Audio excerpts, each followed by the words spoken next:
కరుణ చూపి కలత మాన్పే ఏసే తోడమ్మా. కన్నీరేలమ్మా కరుణించు యేసు నిన్ను విడువబోడమ్మా.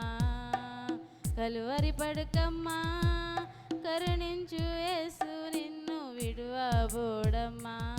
Praise lord. హల్లెలూయా. హల్లెలూయా. కూడి వచ్చిన వారందరూ కూడా లేచి నిలబడి కొన్ని నిమిషాలు దేవుని ఆరాధన చేద్దాం. అందరూ కూడా లేచి నిలబడి హృదయపూర్వకంగా కొన్ని నిమిషాలు దేవుని ఆరాధన చేద్దామండి. స్తోత్రం స్తోత్రం స్తోత్రం స్తోత్రం స్తోత్రం స్తోత్రం. హల్లెలూయా హల్లెలూయా హల్లెలూయా. యేసయ్యా మీకే వందనం. స్తోత్రం స్తోత్రం స్తోత్రం స్తోత్రం. హల్లెలూయా హల్లెలూయా హల్లెలూయా హల్లెలూయా హల్లెలూయా.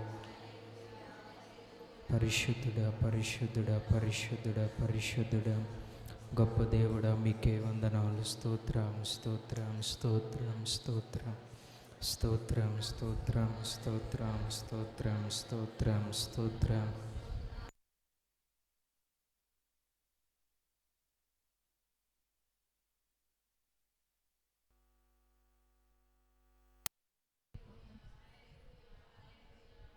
స్తోత్రమయ్యా. హల్లెలూయా హల్లెలూయా హల్లెలూయా. యేసయ్యా మీకే వందనం. స్తోత్రం స్తోత్రం స్తోత్రం స్తోత్రం స్తోత్రం స్తోత్రం. హల్లెలూయా హల్లెలూయా హల్లెలూయా. పరిశుద్ధుడా పరిశుద్ధుడా పరిశుద్ధుడా పరిశుద్ధుడా పరిశుద్ధుడా మహోన్నతుడా సర్వాధికారి అందరికీ ఉపకారి మీకే వందనం. స్తోత్రం స్తోత్రం స్తోత్రం స్తోత్రం స్తోత్రం స్తోత్రం స్తోత్రం స్తోత్రం స్తోత్రం. హల్లెలూయా హల్లెలూయా హల్లెలూయా.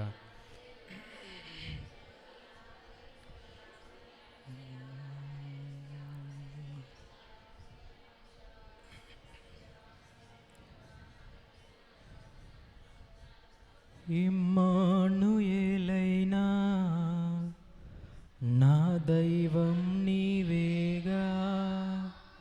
ఇమ్మానుయేలైనా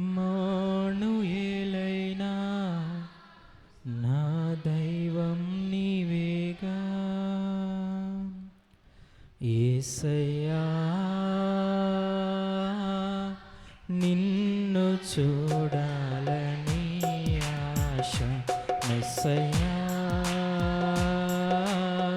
నిన్ను చేరాలని ఆశ. యేసయ్యా నిన్ను చూడాలని ఆశ. మెస్సయ్యా నిన్ను చేరాలని ఆశ. ఎవరు ఉన్నారు నాకు ఈ లోకంలో? ఎవరు ఉంటారు తోడు నా జీవితమందు? ఇమ్మానుయేలైనా నా దైవం నీవేగా. ఇమ్మానుయేలైనా నా దైవం నీవేగా. యేసయ్యా నిన్ను హృదయపూర్వకంగా అందరూ కూడా మెస్సయ్యా నిన్ను చేరాలని. యేసయ్యా నిన్ను మెస్సయ్యా నిన్ను చేరాలని ఆశ. అందరూ ఉన్నారని అందరూ నా వారని.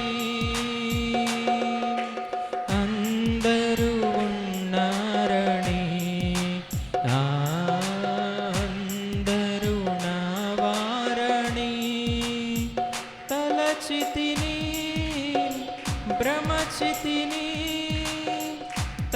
తలచితిని భ్రమచితిని చివరికి ఒంటరి నేనైతిని చివరికి ఒంటరి నేనైతిని నా గానం నీవయ్యా నా ధ్యానం నీవయ్యా నా ప్రాణం నీవయ్యా నా సర్వం నీవయ్యా యేసయ్యా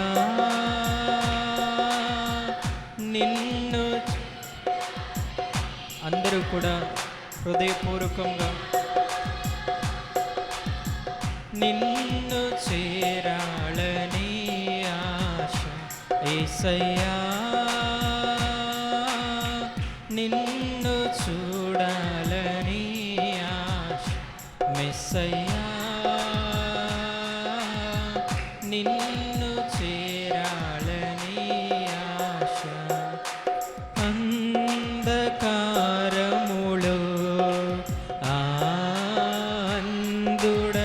అందుడనేనైతిని అంధకారములో అందుడ నిన్ను చూసే నేత్రములు నిన్ను చూసే నేత్రములు నాకు సగుమా నజరేయుడా నాకు సగుమా నజరేయుడా నా ఆశ నీవయ్యా నా ధ్యాస నీవయ్యా నా శ్వాస నీవయ్యా నా భాష నీవయ్యా యేసయ్యా నిన్ను చూడాలని ఆశ మెస్సయ్యా నిన్ను చేరాలని ఆశ యేసయ్యా హృదయపూర్వకంగా పాడదాం మెస్సయ్యా నిన్ను చేరాలని ఆశ ఎవరు ఉన్నారు నాకు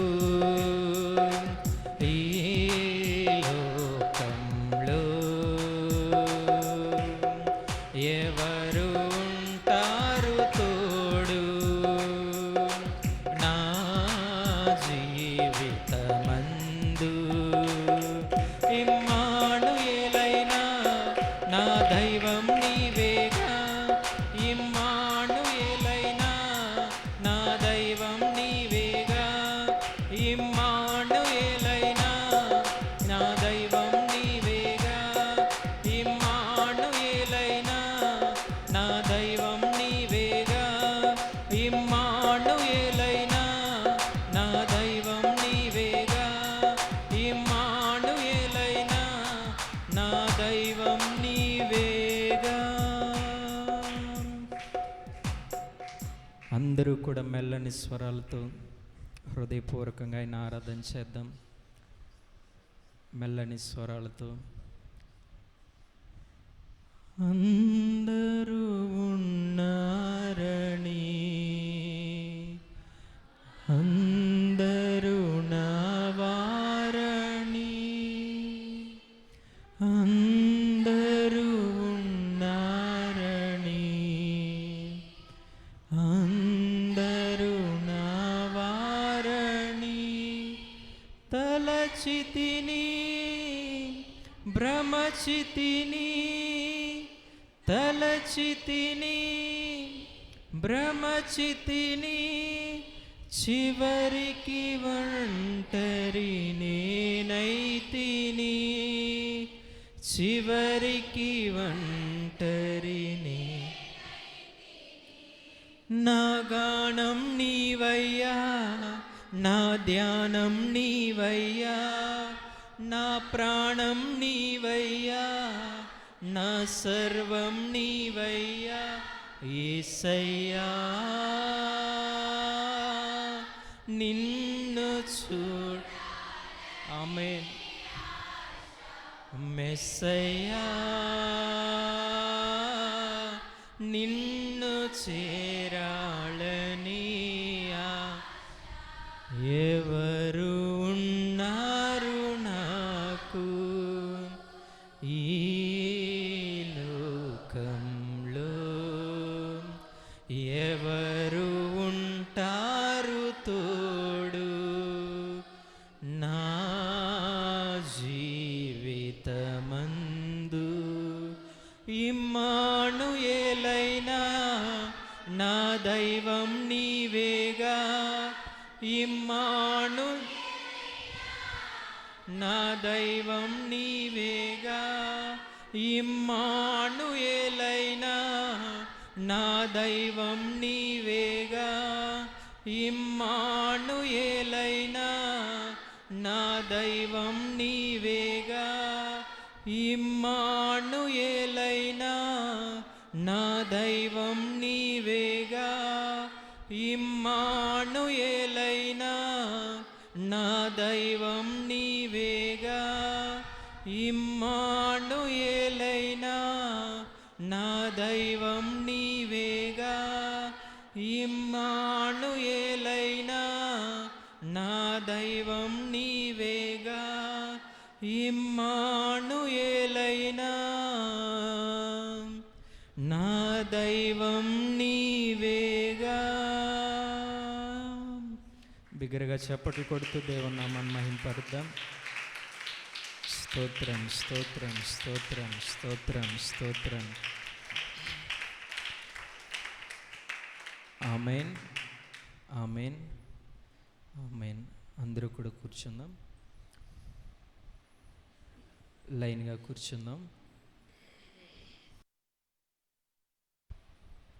హల్లెలూయా హల్లెలూయా.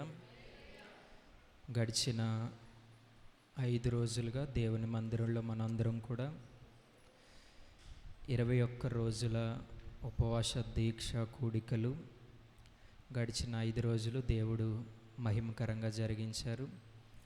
6వ రోజులో మనందరం ఉన్నాం. హల్లెలూయా హల్లెలూయా. గడిచిన 5 రోజుల నుంచి చెప్తున్నట్లుగా విశ్వాసం కలిగి ప్రార్థన చేయండి. 21 రోజులు ముగిసేసరికి మనం ఏ విషయంలో అయితే ప్రార్థన చేస్తున్నామో ఆ కార్యాలన్నీ కూడా దేవుడు మీ నా జీవితాల్లో జరిగించునుగాక. హల్లెలూయా. ఈ కూడికల ద్వారా నిజంగానే మేము ఆత్మీయంగా బలపడుతున్నాం అన్న వాళ్ళు ఒకసారి బిగ్గరగా దేవునికి స్తోత్రం చెప్పండి. హల్లెలూయా హల్లెలూయా. విశ్వాసం కలిగి ప్రార్థన చేయండి. ఎందుకంటే మనం ఎవరి సన్నిధికి వచ్చాం? ఇమ్మానుయేలు దేవుడు. ఇమ్మానుయేలు అంటే అర్థం ఏంటి? దేవుడు మనతో ఉన్నాడు. దేవుడు మనతో ఉన్నాడు. మీరందరూ కూడా విశ్వాసంగా ప్రార్థన చేయండి. దేవుడు కార్యాలు జరిగించునుగాక. ఆమేన్. అందరూ కూడా తలలు వంచినట్లయితే వాక్యం కొరకు మనందరం సిద్ధపడదాం. ఇంతవరకు పాటలు పాడి ఆరాధన చేసి ఆయన్ని స్తుతించి ఆయన పరిశుద్ధ నామాన్ని గణపరిచున్నాం. ఈ 21 రోజుల ఉపవాస దీక్ష కూడికలు ఈ 6వ రోజు ఈ సాయంకాల సమయంలో ఆ దేవాతి దేవుడే తన వాక్కు రూపంలో మీతో నాతో మనందరితో మాట్లాడే సమయం కనుక మన హృదయాలను సిద్ధపరచుకుని దేవుని మాటలు శ్రద్ధగా ఆలకించలాగన ప్రతి ఒక్కరూ కూడా ప్రార్థనాపూర్వకంగా ఉందాం. మన మధ్యలో ఉన్న పాస్టర్ గారు వాక్య నిమిత్తం ప్రార్థన చేస్తారు. అందరూ కూడా ప్రార్థనలు ఏకీభవించండి. ప్రతివారు కూడా మన హృదయాన్ని దేవుని వైపు త్రిప్పి, ప్రభా నా మనసు నీకు అప్పగిస్తున్నాను, నా సమస్త భారం నువ్వే మోయాలని అడుగుచున్నానని చెప్పి నీ యొద్దకు వచ్చిన వారిని నువ్వెంత మాత్రం కూడా త్రోసివేయమని సెలవిచ్చిన దేవుడు కదా. ఏ సమస్యతో, ఏ బాధతో, ఏ భారంతో, ఏ కన్నీళ్లతో వస్తున్నానో నువ్వు చూస్తున్నావు ప్రభా. అరణ్యంలో నా ఆగర్ని చూచిన దేవుడు, నీ సన్నిధిలో ఉన్న నన్ను కూడా చూస్తున్నావు ప్రభా. నీ మాటల ద్వారా నన్ను ఆదరించండి, బలపరచండి అని చెప్పి ప్రతి వారం హృదయపూర్వకంగా ఏకీభించుదాం. సకల ఆశీర్వాదములకు కారణభూతుడు మా ప్రియమైన పరలోకపు తండ్రి, మీ పరిశుద్ధ విలువైన ఘనమైన నామానికి స్తోత్రాలు స్తుతులు చెల్లిస్తున్నాను ప్రభా. ఈ 6 దినాలు కూడా ఉపవాస ప్రార్థనలో మీరు ఎంతగానో సహాయం చేస్తూ మీరు నడిపిస్తున్న విధానాన్ని బట్టి మిమ్మల్ని స్తుతిస్తున్నాను. ఆనాడు మోషే ఇశ్రాయేలు ప్రజలు ప్రయాణం వెళ్తున్నప్పుడు ఎర్ర సముద్రం ఎదురైనప్పుడు, అయ్యా ముందు సముద్రం వెనక శత్రువులు వస్తున్నప్పుడు కూడా మోషే నీ సన్నిధిలో ప్రార్థన చేస్తున్నప్పుడైనా ఆగిపోవద్దు సాగిపోమన్నావు ప్రభా. అయ్యా మాకు చుట్టూ ప్రభా ఎటువంటి సమస్యలున్నా శత్రువు మా మీదకి వస్తున్నప్పటికీ కూడా, మమ్మల్ని తరమాలని చూస్తున్నప్పటికీ, భయపెట్టాలని చూస్తున్నప్పటికీ కూడా మేము ఆగిపోకూడదు నైనా ప్రభా. ముందుకు సాగిపోతే మా జీవితంలో మేము నడవలసిన మార్గం ఏదో, త్రోవేదో, దారి ఏదో మీరు చూపించే దేవుడు ప్రభా. గమ్యానికి చేర్చే దేవుడు నీవైనావు ప్రభా. నీ మీద ఆనుకుని ప్రార్థన చేస్తున్నాను. ఈ రాత్రి నీ మాటలు వింటున్నప్పుడు మా అందరి హృదయాలు నీ వైపు త్రిప్పండి. నీ సేవకులను అభిషేకించి వాడుకోండి. నీ మాటను శ్రద్ధగా వినే మనస్సును మాకు ఇవ్వండి. చిన్నపిల్లలు మొదలుకొని పెద్దవారు అందరూ కూడా మీ స్వాధీనంలోకి మమ్మల్ని తీసుకురండి ప్రభా. మమ్మల్ని ఆత్మతో నింపి నీ వాక్యం వినే మనస్సును మాకు ఇచ్చి ధైర్యపరిచి పంపించమని ఈ ఉపవాస ప్రార్థనల ద్వారా మా జీవితాల్లో అద్భుతాన్ని ఆశ్చర్యకార్యాలు మేము చూస్తున్నాం ప్రభా. నీకు స్తోత్రాలు చెల్లిస్తూ సమస్తం వచ్చిన వారిని మిమ్మల్ని కూడా ప్రభా మా యొక్క సేవకులను కూడా మీ చేతులకు అప్పగించుకుంటూ వింటున్న వాక్యాన్ని శ్రద్ధగా విని దీవెని తీసుకుని వెళ్ళడానికి సహాయం దయచేయమని యేసునామమున ప్రార్థిస్తున్నాను తండ్రి, ఆమేన్.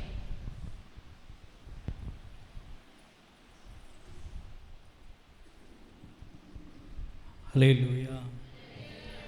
మంచి దేని వెళ్ళారు. దేవుని మహాకృపను బట్టి 21 రోజుల ఉపవాస దీక్ష కోడికలు 6వ రోజులకు మనం వచ్చాం. సమస్త మహిమ మన దేవునికే కలుగునుగాక.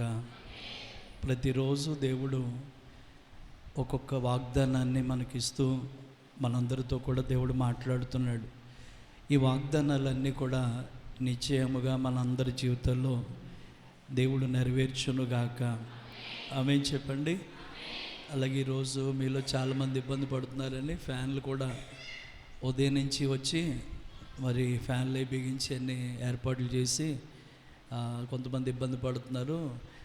ఒక ఫ్యాన్ దగ్గరికి లైట్ దగ్గరికి పురుగులు వచ్చినట్టుగా మీరు అందరూ వచ్చేస్తున్నారని భయం వేసి కేవలం ఈ లైన్ ఇద్దరే కూర్చోవాలి, మిగతా వాళ్ళందరూ కూడా కుడి ఎడమ వైపున కూర్చోవాలని ప్రేమతో మీకు తెలియజేస్తున్నాను. దేవుడు మనందరినీ దీవించునుగాక. ఈ రోజున ఒక శ్రేష్టమైన మాట దేవుడు మనతో మాట్లాడాలని ఇష్టపడుతున్నారు. మొదటి సమూయేలు గ్రంథము 23వ అధ్యాయము. సమూయేలు మొదటి గ్రంథము 23వ అధ్యాయము 16వ వాక్యాన్ని చదువుకుందాం. అప్పుడు సౌలు కుమారుడైన యోనాతాను లేచి పొలములో ఉన్న వనములోనున్న దావీదునొద్దకు వచ్చి, నా తండ్రి అయిన సౌలు నిన్ను పట్టుకొన్న జాలడు, నీవు భయపడవద్దు, ఇశ్రాయేలీయులకు రాజు వగుదువు, నేను నీకు సహకారినై ఉందును. ఇది నా తండ్రి అయిన సౌలునకు తెలిసి ఉన్నదని అతనితో చెప్పి దేవుణ్ణి బట్టి అతనిని బలపరిచెను. వీరిద్దరూ యెహోవా సన్నిధిని నిబంధన చేసుకున్న తరువాత దావీదు వనములో నివసించెను, యోనాతాను తన ఇంటికి తిరిగి వెళ్ళెను. ఈ రోజున దేవుడు మనకిస్తున్న వాగ్దానం ఏంటంటే, ఓ చక్కటి మాట. దావీదుని బలపరచడానికి వచ్చిన యోనాతాను చెప్పిన మాట ఏంటంటే, నీవు భయపడవద్దు. చక్కటి ఆదరణ కలిగిన మాట, ధైర్యం ఇచ్చే మాట. శత్రు బాధలో మునిగిపోయి సౌలు చేత తరంబడుతూ తన జీవితంలో తన ప్రాణాన్ని గుప్పెట్లో పెట్టుకుని పారిపోయి కొండల్లో వనాలలో అక్కడెక్కడ దాక్కుంటే యోనాతాను దావీదు దగ్గరికి వెళ్ళి కలుసుకుని ఇలా అన్నాడు. ఏమన్నాడు తెలుసా? నువ్వేమీ భయపడొద్దు.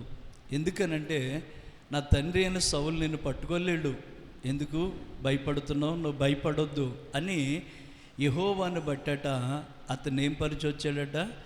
ధైర్యపరిచాడు. ఈ 21 రోజుల ఉపవాస కూడికలో దేవుని వాక్యం మనల్ని ధైర్యపరుస్తున్నప్పుడు మీరు ధైర్యం పొందుదురుగాక. ఏ విషయంలో పిరికివారిగా, ఏ విషయంలో బలహీనులుగా ఉన్నారో మిమ్మల్ని అందరినీ దేవుడు బలపరచునుగాక. నమ్మితే 2 చేతులు పైకెత్తి గట్టిగా దేవుని స్తోత్రం చెప్పండి. హల్లెలూయా. ప్రతి ఒక్కరిలో కూడా ఏదో ఒక భయం వాళ్ళని వెంటాడుతూ ఉందండి. ఇక్కడ దావీదుకున్న భయం ఏంటంటే, తన మాంగారైన సౌలే అతన్ని తరుముతూ ఉన్నాడండి. తరుముతూ ఉంటే కొండ గుహల్లో అదూలం అనే స్థలంలోకి, ఇంకా కొంత వనము అంటే మరుగ్గా ఉండే చోటు, ఒక వనములోనికి వెళ్ళి దాక్కున్నాడట. దావీదు అక్కడ ఉన్నాడని సౌలు కుమారుడైన యోనాతాను తెలుసుకున్నట్ట చక్కగా అతని దగ్గరికి వచ్చి పలికిన మాటల్లో ఈరోజు మనం ధ్యానించుకుంటున్న మాట ఏంటంటే, అక్కడ చెప్తున్న మా చక్కని మాట ఏమన్నాడు తెలుసా? అప్పుడు సౌలు కుమారుడైన యోనాతాను లేచి వనములోనున్న దావీదు నొద్దకు వచ్చి, నా తండ్రి అయిన సౌలు నిన్ను పట్టుకొన్న చాలడు, నీవు భయపడవద్దు. దేవుని స్తోత్రం చెప్పండి. ఈ రోజున ఉపవాసంలో ఉండి 21 రోజుల ఉపవాస దీక్షలో ఉండి 6వ రోజు ఈ కూడికి వచ్చిన నీ జీవితంలో ఏ కీడు నీకు కలగదు, భయపడవద్దు. ఏ శోధన నీ మీదకి రాదు, భయపడొద్దు అని దేవుడు ఈరోజు అంటున్నాడు. నీవు భయపడవద్దు. దేవుని స్తోత్రం చెప్పండి. భయపడవద్దు. ప్రతి విషయంలో మానవుడు ప్రతిదానికి ఏం చేస్తూ ఉంటాడు? భయపడుతూనే ఉంటాడు. ఏదో విషయంలో భయం అతన్ని వెంటాడి వేధిస్తూ ఉంటుంది. దేని బిడ్డలు, ఇక్కడ ఈ రాత్రి కూర్చున్న మీలో భయం లేదనుకుంటున్నారా? చాలామందిలో భయం ఉందండి. ఆ భయమును బట్టి అనారోగ్యాలు పాలైపోయి, ఆ భయాన్ని బట్టి అనేక విషయాల్లో కృంగిపోయి ఏడుస్తున్న వాళ్ళు చాలామంది ఉంటారు. ఇప్పుడు ఒక రాజు కావలసిన దావీదు, గొలియాంతు లాంటి వాడిని జయించిన దావీదు ఎందుకు సౌలును తరుముతుంటే పారిపోతున్నాడంటే, సౌలు ఏం చేయబడిన వాడంటే దేవుని చేత అభిషేకించబడినవాడు. దేవుని స్తోత్రం అండి.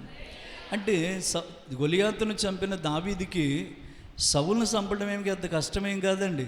కానీ అతడు సౌలులో ఏం చూస్తున్నాడంటే దేవుని యొక్క అభిషేకాన్ని చూస్తున్నాడు. దేవుని స్తోత్రం చెప్తాం. దేవుని పిల్లలు అందువలన సౌలుని తనకు దొరికినప్పటికీ కూడా తన వస్త్రాన్ని కట్ చేసాడే తప్ప ఆయన తలుసుకుంటే కత్తితో అలాగా గొలియాతు తల నరికినట్టుగా సౌలు తల కూడా నరకొచ్చు. కానీ అభిషేకము అతన్ని మీద ఉండటాన్ని బట్టి సౌలుని ఏమీ చేయకుండా దావీదు పరిగెడుతూ ఉంటే, ఆ సౌలు దావీదుని చంపాలని తరుముతూ వస్తున్నాడు. దేని బిడ్డ, అక్కడ ఈ విషయం తెలుసుకుని యోనాతాను వచ్చి అన్నాడు. ఏమన్నాడు తెలుసా? దావీదా, నా తండ్రి అయిన సౌలు నిన్ను పట్టుకో చాలడు, నిన్ను ఎంత తరిమినా నీకు ఏది చేయాలనుకుని నిన్ను పట్టుకోడు, నీవేం పడొద్దు, భయపడొద్దని యెహోవాను బట్టి ఏం పరిచాడట? ధైర్యపరిచాడట. దేవుని స్తోత్రం చెప్దామండి. ఈ రాత్రి దేవుణ్ణి బట్టి మీరు ధైర్యం తెచ్చుకోవడం నేర్చుకోండి. దేవుణ్ణి బట్టి ఏం తెచ్చుకోవాలి? ధైర్యం తెచ్చుకోవాలి. యేసుప్రభు వారి శిష్యుల్ని ఒక రోజున అద్దరికి వెళ్ళమన్నాడట. అద్దరికి వెళ్ళమంటే వారు చిన్న దోణి తీసుకుని ఆ చిన్న దోణిలో వారు ప్రయాణమై అద్దరికి వెళుతున్నారట. అద్దరికి వెళుతూ ఉండగా అకస్మాత్తుగా పెద్ద గాలి తుఫాను వచ్చిందట. ఏమండి, గాలి తుఫాను వచ్చిందట. ఆ గాలి తుఫాను చూసి వాళ్ళు ఏం పడుతున్నారు? మిక్కిలి భయపడుతున్నారట. దేని బిడ్డలు, ఇక వాళ్ళు భయపడుతూ ఉండగా ప్రభువారు 4వ జామున మధ్యరాత్రిలో దేవుడు నడిచి వస్తున్నాడట. దేని బిడ్డలు, ఇప్పుడు ప్రభువుని చూసి కూడా వాళ్ళు భయపడుతున్నారట. ఇప్పుడు చెప్తున్నాను, మనిషి జీవితంలో ప్రతిదానికి భయపడుతుంది. అని బిడ్డలు, వచ్చిన సమస్యను చూసి భయపడుతున్నారు, ఆపదను చూసి భయపడుతున్నారు. ఏమండి, ఇంకా దేవుడే వాళ్ళ ముందున్న ఆ దేవుణ్ణి కూడా వాళ్ళు ఏమనుకుని భయపడ్డారంటే భూతమని భయపడ్డారట. పిల్లలు, మీరు ఆలోచన చేయండి. దేవుని పిల్లలై ఉండి కూడా, దేవుని అడుగుజాడల్లో నడుస్తూ ఉండి కూడా శిష్యులకి ఆ రోజు ఏం పడ్డారు? సమస్యల్లో భయపడ్డట్టుగా ఈరోజు బాప్తీసం పొందిన కుటుంబాలే, దేవుణ్ణి వెంబడిస్తున్న కుటుంబాలే, దేవుడిని నమ్ముకుని దేవుడు గొప్పవాడని చెప్పిన వాళ్ళమే మనం కూడా ఒక్కొక్క పరిస్థితుల్లో ఏం పడేవారిగా ఉన్నామంటే భయపడేవారిగా ఉన్నాం. భయపడేవారిగా ఉన్నాం.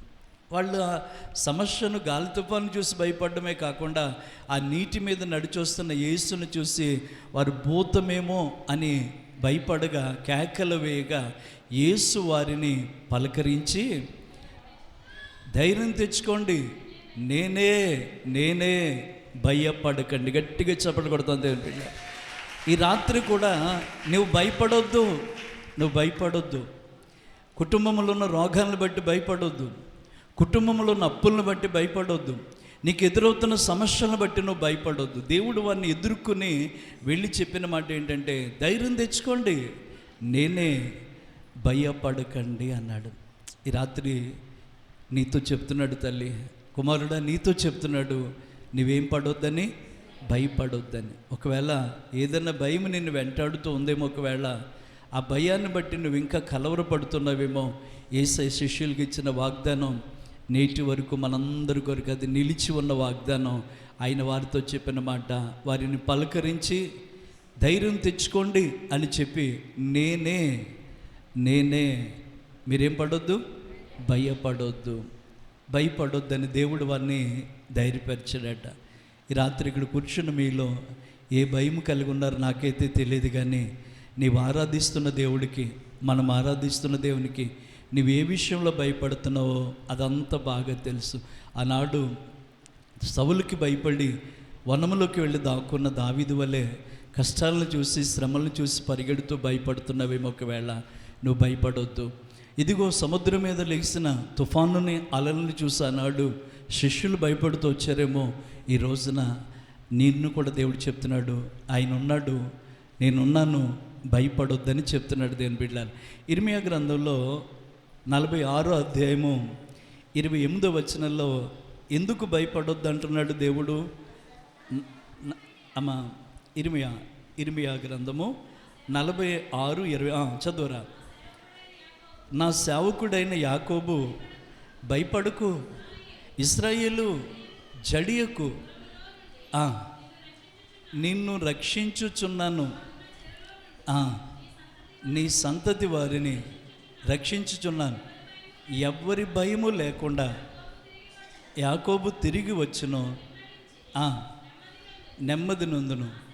నా సేవకుడైన యాకోబు, నేను నీకు తోడై ఉన్నాను, భయపడకుము. దేవుని స్తోత్రం చెప్పండి. ప్రియులారా, ఇక్కడ దేవుడు వాగ్దానం చేస్తున్నాడు, యాకోబు, ఇశ్రాయేలు, నువ్వేం పడొద్దు, ఎందుకు భయపడొద్దు, నిన్ను నేను రక్షించేవాడుగా ఉన్నాను. గట్టిగా చప్పట్లు కొడదాం దేవుని బిడ్డలారా. అంటే గాలి తుఫాన్లకి భయపడుతున్న శిష్యులకి దేవుడు ఏమన్నాడు, నేనే, భయపడకండి అన్నాడు. అంటే దాని అర్థం ఏంటి, ఈ గాలి తుఫాన్లు మిమ్మల్ని ఏమీ చేయలేవు, నేనున్నాను కదా, ఎందుకు భయం అన్నాడు. సౌలు కుమారుడైన యోనాతాను వచ్చి దావీదుతో చెప్తున్నాడు, దావీదా నువ్వేమీ మా నాన్నకు భయపడొద్దు, మా నాన్న నిన్ను ఎంత తరిమినా మా నాన్న నిన్ను పట్టుకోలేడు కనుక నువ్వేం పడొద్దు, భయపడొద్దని యెహోవాను బట్టి ఏం పరిచాడు, ధైర్యపరిచినట్టుగా ఈ 21 రోజుల ఈ ఉపవాస దీక్ష కోడికల్లో దేవుడు నీతో చెప్తున్న మాట, నువ్వు భయపడొద్దు. కారణం ఎందుకు భయపడకూడదు అంటే, ఇదిగో నిన్ను రక్షించడానికి నేను నీకు తోడై ఉన్నాను. యాకోబు భయపడొద్దు, నిన్ను రక్షించడానికి నేనున్నాను అని చెప్తున్న మాట కాడ యాకోబు అనే పేరు కాడ తీసేసి ఇశ్రాయేల్ అనే పేరు కాడ తీసి ఎవరికి భయం ఎక్కువగా ఉందో వాళ్ళ పేరు పెట్టుకోండి. దేవుని స్తోత్రం. ఇప్పుడు అప్పుడప్పుడు మీరు చూస్తారు కదా, సినిమా యాక్టర్లతో ఫోటోలు దిగినట్టుగా, రాజకీయ నాయకుల దగ్గర ఫోటోలు దిగినట్టుగా పెడితే వాళ్ళ హెడ్ తీసేసి వాళ్ళ తల తీసి వీళ్ళ తల అక్కడ ఫిక్స్ చేసి ఫోటోలు ఫ్లెక్స్లో ఎంత ఉంటారు. అది ఎలాగైనా కొంచెం యాసగానే ఉంటుంది, ఎందుకంటే వాళ్ళేమో పొడవుగా ఉంటారు, వాళ్ళ డ్రెస్ ఏమో చాలా ఖరీదైన మంచి కాస్ట్లీ డ్రెస్ వేస్తారు, మన ముఖానికి అక్కడ వేసుకుని వాళ్ళు అలా ఫీల్ అయిపోతూ ఉంటారు. దేవుని స్తోత్రం చెప్దామని. ఇప్పుడు నేను ఎందుకు ఈ మాట చెప్తున్నానంటే, ఆ రోజు యాకోబుతో చెప్పిన మాటే ఇన్ని సంవత్సరాల తర్వాత నీతో నాతో కూడా చెప్తున్న మాట. ఇప్పుడు యాకోబు అనే కాడ ఎవరు నీ పేరు పెట్టుకో, ఎవరు భయపడుతున్నారు వాళ్ళ పేరు పెట్టుకోండి, ఆ పేరుని బట్టి మీరు చదువుకోండి. నా కుమారుడా మార్క్ భయపడొద్దు, నా కుమార్తె రోజా భయపడొద్దు, నా కుమార్తె భారతమ్మ గారు భయపడొద్దు. ఇలాగా ఎవరి పేరు వాళ్ళు పెట్టుకోండి. ఎందుకంటే మీలో ఉన్న భయము నా యేసయ్య తొలగించబోతున్నాడు దేవుని బిడ్డలారా. మీలో ఉన్న పిరికితనాన్ని తీసేసి ఏమవుతుందో అని ప్రతిరోజు భయపడుతున్నావు కదా. అందుకే నేను ఒకవేళ ఇందాక నేను పైన రూములో ప్రార్థన చేస్తూ ఉంటే ఈ యోనాతాను చెప్పిన మాటల్లో నీవు భయపడవద్దు అని యెహోవాను బట్టి ధైర్యాన్ని ఇచ్చాడు. ఎవరు? యోనాతాను దావీదుకి ధైర్యాన్ని ఇచ్చాడు. ఆ సముద్రంలో గాలి తుఫాన్ల మధ్యన భయపడుతున్న తన ప్రజలకి దేవుడు వచ్చి అన్నాడు, నేనే, భయపడకండి అన్నాడు. ఇర్మియా గ్రంథంలోకి వస్తులోకి ఏమన్నాడంటే, ఓ యాకోబు, నేను భయపడుకు, నేను నీకు రక్షించడానికి నీకు తోడుగా ఉన్నాను, భయపడుకు, నేను నీకు తోడుగా ఉన్నాను, నిన్ను విడిపించడానికి, నిన్ను రక్షించి విడిపించడానికి నేను నీకు తోడుగా ఉన్నాను కనుక యాకోబు, ఇశ్రాయేలు నువ్వేం పడొద్దు, భయపడొద్దు. భయపడొద్దు అనే మాట ఏంటండి 366 సార్లు ఉందండి బైబిల్లో. సంవత్సరానికి రోజులు ఎన్నంటే 365, కానీ ఇంకొక రోజు ఎక్స్ట్రాగా పెట్టి ఆ రోజు కూడా నీకు ధైర్యాన్ని ఇవ్వడానికి దేవుడు నీ ముందున్నాడట దేవుని బిడ్డలారా. ఆ రోజు కూడా నేను ఉన్నానని చెప్పడానికి దేవుడిని ఎదుటున్నాడట దేవుని బిడ్డలారా. ఇప్పుడు శిష్యులు ప్రయాణము సముద్రంలో అయినట్టు ఈ లోకమనే సముద్రంలో మన ప్రయాణం సాగుతూ ఉందండి. నేను తరచుగా ఒక పాట పాడుతూ ఉంటాను. కాలమనే సముద్రములోనా ఎందాక నీ పయనవు, కాలమనే సముద్రములోనా ఎందాక నీ పయనవు, కరుణాలేని కల్మషలోకం మోపింది నాపై చేయని నేరం, కరుణాలేని కల్మషలోకం మోపింది నాపై చేయని నేరం, లోక స్నేహము కోరి పాప సంద్రములోనా, లోక స్నేహము కోరి పాప సంద్రములోనా పడిపోతిని, అయ్య చెడిపోతిని, పడిపోతిని, అయ్య చెడిపోతిని, లేవనెత్తుము యేసయ్యా, దరికి చేర్చుమో మెస్సయ్యా, లేవనెత్తుము యేసయ్యా, దరికి చేర్చుమో మెస్సయ్యా, కాలమనే సముద్రములోనా ఎందాక నీ పయనవు, నా మార్గము నా గమ్యము నా జీవము నా యేసయ్య, నా మార్గము నా గమ్యము నా జీవము నా యేసయ్య, నా జీవము నా యేసయ్య, నా జీవము. హల్లెలూయా. లోకములో ఉన్న ప్రతి మనుషులు శ్రమ పడతారండి. ఉదయకాలం మన ప్రార్థన మందికి ఏలూరు నుంచి ఓ ఫ్యామిలీ వచ్చారు, ప్రేయర్ చేయించుకోవడానికి వచ్చారు. కారు వచ్చి వాళ్ళ అన్నమాట ఏంటంటే, అయ్యా మందిరంలో అడుగు పెట్టగానే మాకు పీస్ఫుల్ మైండ్ వచ్చింది, అంటే ఎంతో శాంతి దొరికినట్టు ఉందండి అన్నారు. ఎంతో నెమ్మదిగా ఉంది, నిజంగా కూర్చుంటేనే మాకెంతో నెమ్మది, బాధలు పోయినట్టుగా అనిపిస్తున్నాయండి అన్నారండి. చాలా సంతోషపడ్డాను ఆ విషయం. అన్నాను, ఈరోజు ప్రేయర్ చేయించుకొని ఇంకా హైదరాబాద్ వెళ్ళిపోతారట, వాళ్ళు జాబ్కి వెళ్ళిపోవాలి. ప్రేయర్ చేయించుకోవడానికి ఏలూరు నుంచి వచ్చి ఆ కొత్త మందిరంలో మాకు ప్రార్థన దొరికిందని వాళ్ళు ఎంతో సంతోషపడ్డారు దేవుని బిడ్డలని. వాళ్ళు అన్నమాట ఏంటంటే, ఈ మందిరంలో మాకు చాలా నెమ్మది అనిపిస్తుందండి, చాలా నెమ్మదిగా ఉందండి అని చెప్పారు. వాళ్ళు వెళ్ళిపోయిన తర్వాత మళ్ళీ మండపేట నుంచి మరో దైవజనులు వారి ఫ్యామిలీతో మళ్ళీ వచ్చారు. తమ్ముడ మందిరం చూడలేదు, ఎప్పుడు మీ మందిరం చూడాలనుకోండి. ఈరోజు మనకు అందరూ అతిథులు వస్తూ వెళుతున్నారు, దేవుని స్తోత్రం చెబుతాం. వాళ్ళు కూడా వచ్చన్నారు, చాలా బాగుంది మందిరం, చాలా బాగుంది. వీళ్ళు చెప్పడం కాదు, ఈ రాత్రి మీరు చెప్పాలి, ఆయన సన్నిధిలో శాంతి, సమాధానము, నెమ్మది ఉందని చెప్పాలి దేవుని బిడ్డ. ఎందుకంటే వాళ్ళు ఈరోజు వచ్చి రేపు వెళ్ళిపోయి అనొచ్చు, కానీ మనం ఎప్పుడు ఇందులోనే గడుపుతాం కనుక ఆయన సన్నిధిలోనే మనకి సంపూర్ణమైన సంతోషము, ఆయన కుడి చేతిలో నిత్యము సుఖములు ఉన్నాయి దేవుని బిడ్డలు. ఈ రోజున భయపడుతూ శత్రువులు తరుముతున్నారని, కీడు కలుగుతుందని, ఏమైపోతామని ఇబ్బందిని బట్టి, శోధనను బట్టి భయపడే వాళ్ళు చాలామంది ఉన్నారు. ఈ రోజున దేవుడు యోనాతాను చేత దావీదును బలపరిచినట్టుగా ఈ దీన సేవకుడు ద్వారా నీతో దేవుడు మాట్లాడుతున్నమాట. నువ్వు భయపడొద్దు, నువ్వేం పడొద్దు, నువ్వు భయపడొద్దు అని యెహోవాను బట్టి ధైర్యపరిచాడట యోనాతాను. దేవుని సందులో వారిద్దరూ ఒక నిబంధన, ఒడంబడికి చేసుకున్న, నిశ్చయముగా నువ్వు ఇప్పుడు భయంతో పరిగెడుతున్నావు కదా, నిశ్చయముగా మా నాన్న నిన్ను తరుముతున్నాడు కదా, సౌలు నిన్ను తరుముతున్నాడు కదా, నిన్ను పట్టుకోలేడు, నిశ్చయముగా ఇశ్రాయేలీయులకి రాజువు నీవే. అది దేవుని నిర్ణయం. దేవుని స్తోత్రం చెప్దాం. ఎంత ఆశ్చర్యమో చూడండి. మనమేమో కష్టాలు ఎలా తీరుతాయి, ఈ భయాలు ఎలాగ పోతాయి, ఈ ఇబ్బందులు ఎలాగ, ఈ ఒడ్డుకి ఎలా వస్తామని మనం ఆలోచిస్తుంటే ఏకంగా ఏమన్నాడు తెలుసా, నిన్ను దేవుడు రాజుగానే, అబ్బా ఎంత శిరస్సు. రాజు అంటే ఏంటండి? ఇశ్రాయేలీయులకి రెండో రాజు ఎవరో తెలుసా? దావీదండి. దేవుని స్తోత్రం చెప్పు. మొట్టమొదటి రాజు సౌలు అండి. సౌలు కొడుకే వచ్చి మా నాన్న రాజు కాబట్టి నేను రాజు అవను. ఎందుకో తెలుసా?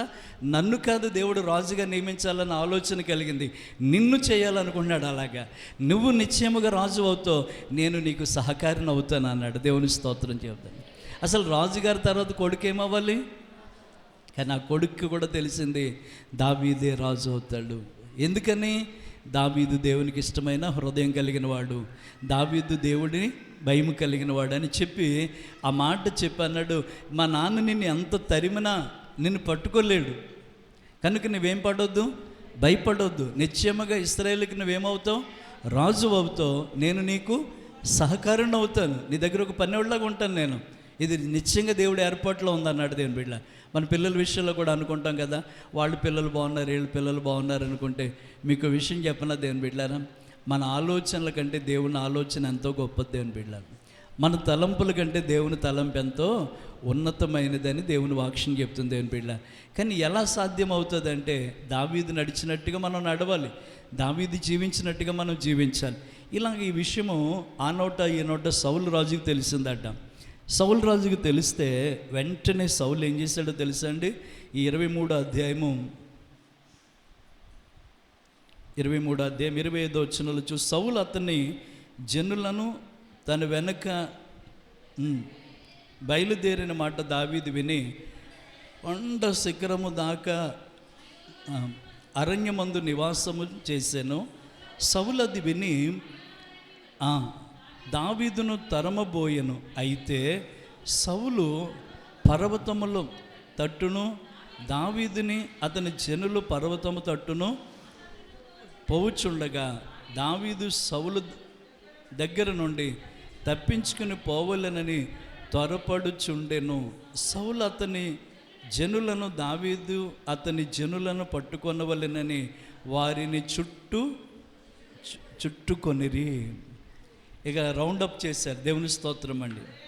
ఇప్పుడు కాసేపు నాకు అనుకుంటున్నాడు సౌలు, దొరికేవరా నా చేతికి, చిక్కేవరా నా చేతికి అనుకుంటున్నారు దేవుని బిడ్డ. కానీ ఎంతకుముందే దేవుని ప్రణాళిక ఎలా ఉందో 23వ అధ్యాయం 14వ వచనంలో చూస్తే, అయితే దావీదు అరణ్యములోనూ కొండ స్థలముల యందు జీపను అరణ్యములో ఒక పర్వతమందు నివాసము చేయుచుండెను. సౌలు అనుదినం అతన్ని వెదికినను దేవుడు సౌలు చేతికి దావీదుని అప్పగించలేదు. తన ప్రాణమును తీటుకై అరణ్యములో ఒక వనములో దిగెను. దేవుని స్తోత్రం. ప్రియులారా, దేవుడు నీ కుటుంబానికి తోడుగా ఉన్నాడు, భయపడవద్దు. నీ బిడ్డలకి తోడుగా ఉన్నాడు, భయపడవద్దు. ఇప్పుడు చుట్టూరు కూడా దావీదు జనుల చుట్టూ, దావీదు చుట్టూ సౌలు సైన్యము ముట్టడి వేసి ఇక చేతికి అందిపుచ్చుకునేంత దాకా వెళ్ళిపోయాడు. కొండ శిఖరానికి వెళ్ళాడు. అక్కడి నుంచి ఇంక దూకితే కిందకు దూకి చావటమే తప్ప ఏ దారి లేని కొండ మీద ఉండిపోయాడు దావీదు. కొండ చుట్టూరు కూడా ఎక్కుతా పైదాకా వెళ్ళి చుట్టుముట్టేశారు. దావీదు జనుల చుట్టూ, దావీదు చుట్టూ సౌలు సైన్యం చుట్టేసింది. ఇక దొరికాడు, ఇక్కడ కథం, ఇంక చంపేద్దాం అనుకునే లాస్ట్ మినిట్ దేని వెళ్ళారు. అప్పుడు దావీదు ఏమనుకుంటాడు?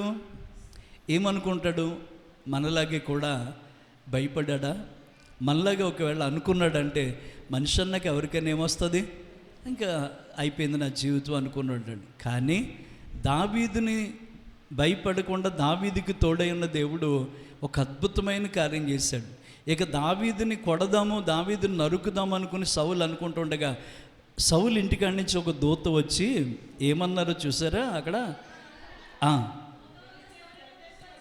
దూత సౌలు వద్దకు వచ్చి, త్వరగా రా, ఫిలిష్తీయుల దండు దేశములోనికి చొరబడి నేను చెప్పగా సౌలు దావీదును తరుముట మాని వెనుకకు తిరిగి ఫిలిష్తీయులను ఎదుర్కొనబోయెను. దేవుని స్తోత్రం, హల్లెలూయా. ఎంత గొప్ప కార్యం అండి. మీరు పుట్టినోట్లో చూస్తే మాటకు అర్థం ఉంటుంది. ఏమని ఉంటుందంటే, భయము నుంచి విముక్తి కలిగించిన శిల. దేవుని స్తోత్రం చెప్దామండి. దేవుడు ఎంత గొప్ప దేవుడు. నా జీవితం అయిపోయింది కదా, ఈ శిలలో, ఈ పర్వతం మీద నా జీవితం ముగిసిపోతుంది కదా, నేను సౌలు చేతికి దొరికాను కదా అనుకుని దావీదు ఇదే నాకరి మెట్టు, ఇదే నాకరి జీవితం అనుకుని భయపడుతున్నప్పుడట, ఎక్కడ భయపడ్డాడో ఆ స్థలంలో దావీదుకి దేవుడు సహాయం చేశాడు. దేని బిడ్డలారా, ఆ స్థలంలో దేవుడు సహాయం చేసి సౌలు తన్ని అలా పట్టుకుందామని లోపలికి దూత వచ్చి చెప్పింది, అయ్యా దావీదు గొడవ ఉంటే తర్వాత మన దేశం అంతా కూడా ఎవరు చుట్టుముట్టారు? ఫిలిష్తీయులు, శత్రువులు వచ్చేసారు.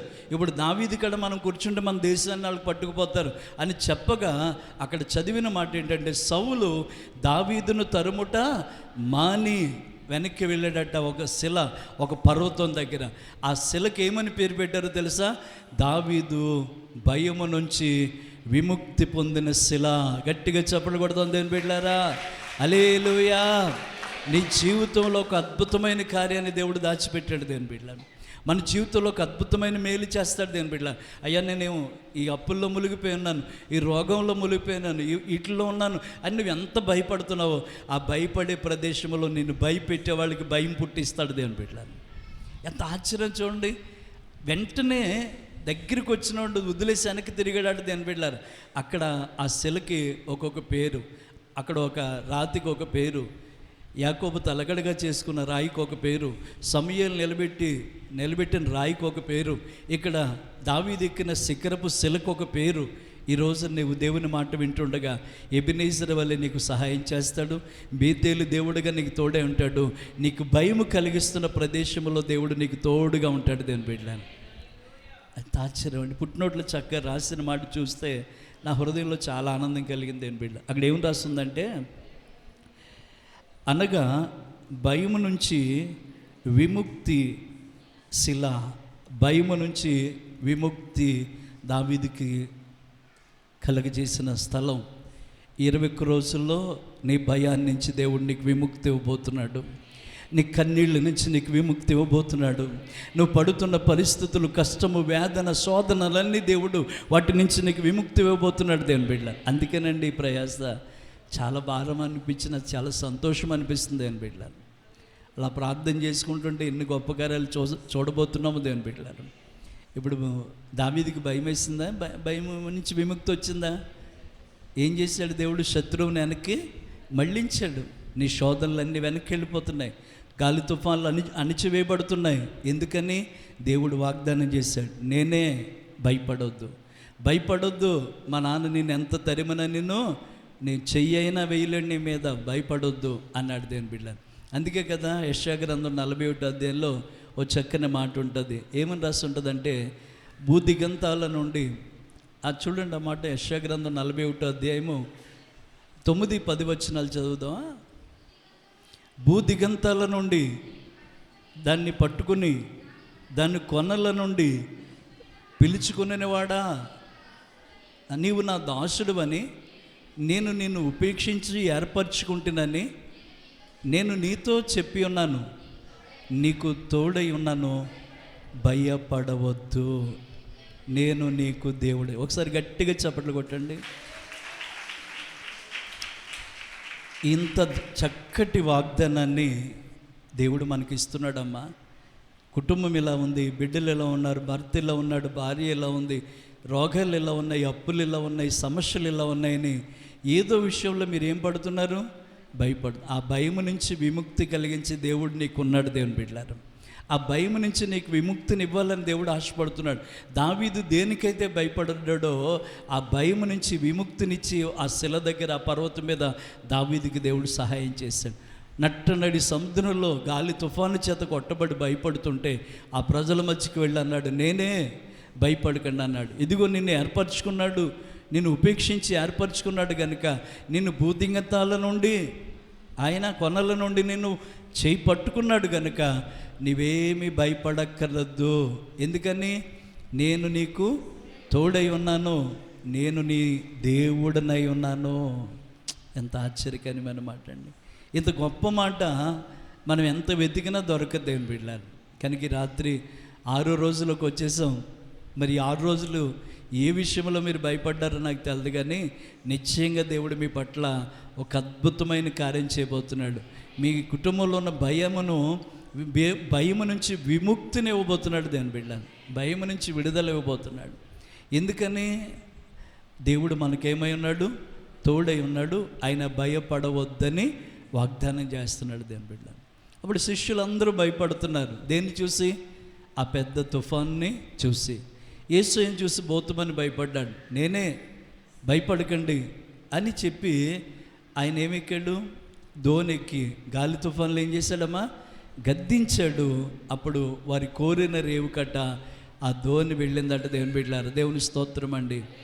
ఇందాక ఉదయకాలం చెల్లి వాళ్ళు కుటుంబంతో వచ్చి ప్రార్థన చేసుకుంటూ, ఉమా చెల్లి వాళ్ళు కుటుంబంతో వచ్చి ప్రార్థన, వాళ్ళిద్దరూ చక్కని పాట పాడుకుంటున్నారు. భలే పాట పాడారు దేవుని బిడ్డలారా. ఆ పాట నా ప్రియ ఏం పాట పాడారమ్మ? ఇందాక పాటల పుస్తకం పెట్టుకుని తల్లి కూతుర్లు ఇద్దరు కూర్చొని నా ప్రియ యేసురాజన ఏదో పాడుతున్నారు. ఆ పాటలో చాలా అద్భుతమైన మాటలు ఉంటాయి. నా ప్రియ యేసురాజా ఆదుకో నన్నెప్పుడు, నా ప్రియ యేసురాజా ఆదుకో నన్నెప్పుడు, శోధనలో వేదనలో, శోధనలో వేదనలో నన్ను విడి పొనియకు, నన్ను విడి పొనియకు, నా ప్రియ యేసురాజా ఆదుకో. నేరములెన్నో మాపై మోపెను ఆపవాది, నేరములెన్నో మోపెను ఆపవాది, తీరని పోరాటములో, తీరని దూరముగా పరుగిడితి, దూరముగా పరుగిడితి, కల్వారిలో ఆదరించు, ఆదరించు, ఆదరించు, నా ప్రియ యేసురాజా ఆదుకో,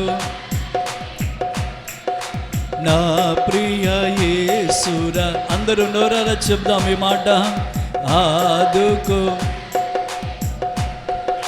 శోధనలో వేదనలో, శోధన వేదనలో నన్ను విడి పొనియకు, నన్ను విడి పొనియకు,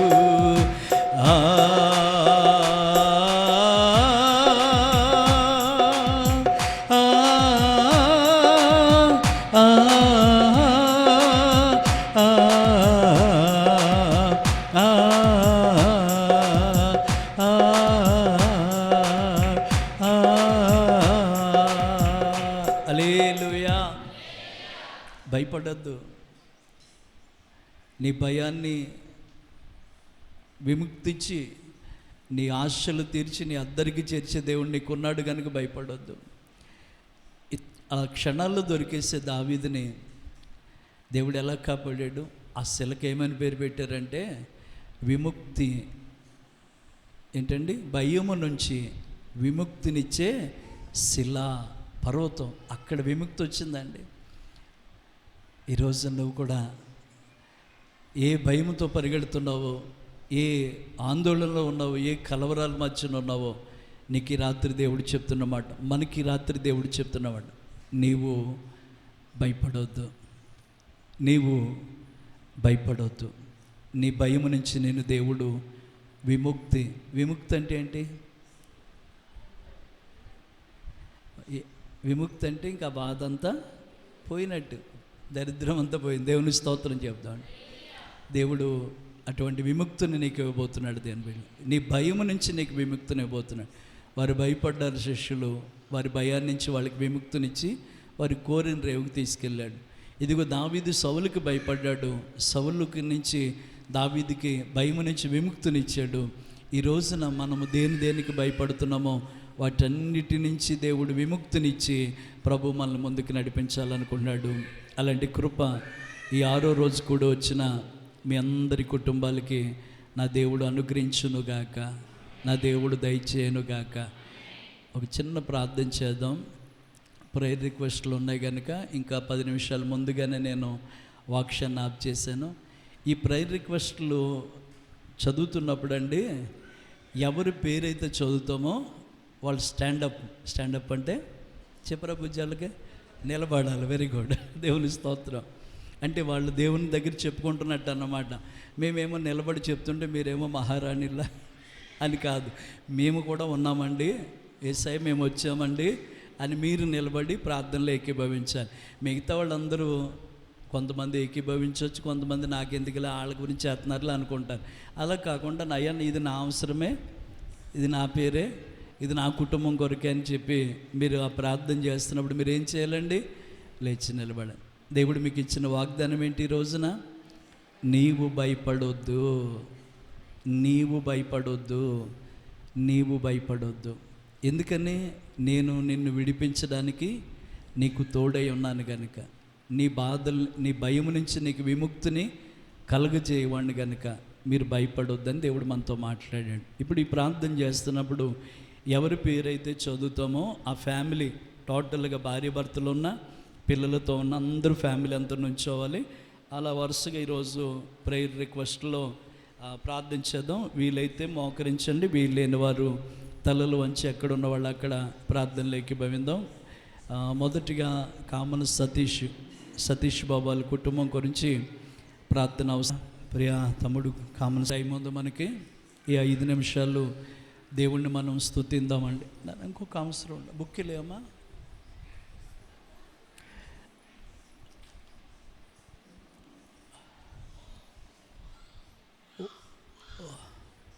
చేతులు పైకెత్తి దేవుని స్తోత్రం చెప్దామండి. హల్లెలూయా హల్లెలూయా హల్లెలూయా హల్లెలూయా చెప్దామండి, అందరూ చెప్దాం. చాలామంది దేవుని స్తుతించండి. మన ప్రార్థనలన్నీ దేవుడు ఆలకిస్తున్నారు. ప్రార్థన చేద్దాం, ప్రార్థన చేద్దాం, ప్రార్థన చేద్దాం. స్తోత్రం స్తోత్రం స్తోత్రం.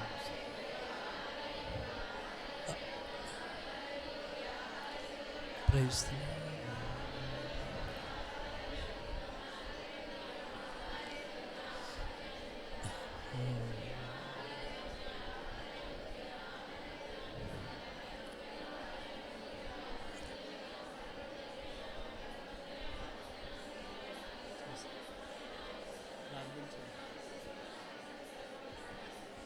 ప్రార్థన చేద్దామండి. ఒక్క నిమిషం అందరూ కూడా మౌనంగా ఉంటే. కరుణించుమా యేసు, కాపాడుమా, నీ తట్టు కనులెత్తుచున్నాము, మేము నీ తట్టు కనులెత్తుచున్నాము. కరుణించుమా కరుణించుమా యేసు కాపాడుమా మీ తట్టు కనులెత్తుచున్నాము మేము నీ తట్టు కనులెత్తుచున్నాము. ఆమేన్. ప్రార్థన చేద్దామండి. ప్రేమ కలిగిన తండ్రి, పరిశుద్ధుడైన దేవా, నీ ఘనమైన నామాన్ని బట్టి వందనాలు. 21 రోజుల ఉపవాస దీక్ష కూడికలో 6వ రోజు ప్రభా, ఒక శ్రేష్టమైన మాట, నువ్వు భయపడొద్దు, నీ భయం నుంచి విముక్తి కలగబోతుందని మీరు మాతో మాట్లాడారు ప్రభా. ఎవరెవరు ఏ విషయంలో భయపడుతున్నారో ఆ భయాలన్నిటి నుంచి వారికి విముక్తినిచ్చి విడుదల దయచేయండి. దావీదు భయాల్లోంచి దావీదుని ఎట్టి రీతిగా విడిపించావు తండ్రి, నీ బిడ్డల భయాల్లోంచి కూడా అలా విడిపించమని ప్రార్థిస్తున్నాం. నాయా, ఈరోజు ఇక్కడ అనేక మంది బిడ్డల కొరకు ప్రార్థించాం తండ్రి. కొంతమంది చదువు రాక ప్రార్థన చేయమని కోరారు, వారి బిడ్డల కొరకు ప్రార్థన చేయమన్నారు, వారి కుటుంబాల కొరకు ప్రార్థన చేయమన్నారు, వారి ఆరోగ్యాల కొరకు ప్రార్థన చేయమన్నారు, వారి అవసరాలు ఎన్నెన్నో వారి బంధువులు, కుటుంబాలు, ఆయా కోడళ్ళు, కొడుకులు, ఆయా మనవులు, మనవరాళ్ళు, ప్రభా, అల్లుళ్ళు అందరి కొరకు ప్రార్థన చేస్తున్నాం. ప్రాముఖ్యంగా గృహాలు లేనివారు కావచ్చు, స్థలాలు లేనివారు కావచ్చు, వివాహాలు కానివారు కావచ్చు, అయా గర్భఫలాలు లేనివారు కావచ్చు, నాయన ఉద్యోగాలు లేనివారు కావచ్చు, అందరి జీవితంలో నువ్వు మేలు చేయమని ప్రార్థిస్తున్నాం. ఈ 21 రోజుల ఉపవాస దీక్ష ప్రార్థనల ద్వారా అనేక కుటుంబాలు దీవించబడాలి నాయన, అనేక కుటుంబాలు ఆశీర్వదించబడాలి ప్రభా. ప్రతిరోజు నేను ఎంతో ఆసక్తిగా వచ్చి నీ సన్నిధిలో ప్రార్థిస్తున్నా. ఈ బిడ్డలందరి పట్ల, కుటుంబాల పట్ల నువ్వు మేలు చేయమని ప్రార్థిస్తూ మళ్ళా క్షేమంగా తీసుకొచ్చారు, మళ్ళీ క్షేమంగా తీసుకెళ్ళండి.